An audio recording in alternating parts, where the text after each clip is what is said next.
Bonjour, devant ce champ de maïs, je vais vous lire mon 63e texte consacré à la Lune, dont j'ai oublié le titre. Cratère lunaire, voilà. Alors, la Lune ronde et jaune ressemble à une meule de gruyère qui roule sous la voûte céleste. Ces cratères équivalent visuellement et philosophiquement aux trous dans le célèbre fromage évoqué.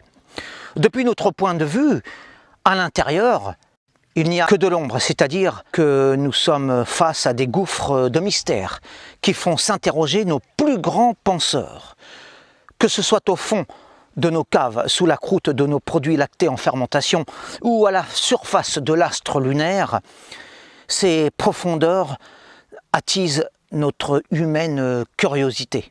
Ces creux nous attirent parce que c'est un vide rempli de bonnes raisons, les sujets de maintes tentatives d'explication, des espaces de réflexion, mais également les refuges de toutes les légendes, les points de départ des mythes, les origines de nos recherches et méditations, les sources de notre soif de connaissance.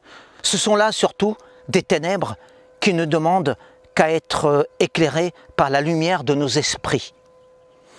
Après être demeurées des fables qui nous ont fait rêver, ces cavernes ont été la cible de nos pensées les plus pertinentes. Ces puits pleins d'inconnus nous aident à être créatifs, féconds, conquérants, aventuriers. Ces zones de nuit ont fait de nous des explorateurs de la nature et des creuseurs de la matière, des découvreurs du monde palpable et de l'univers abstrait des idées. C'est du fond de ces mini-néants que le bipède s'appuie pour prendre son essor, le savoir et la découverte l'ayant doté d'ailes.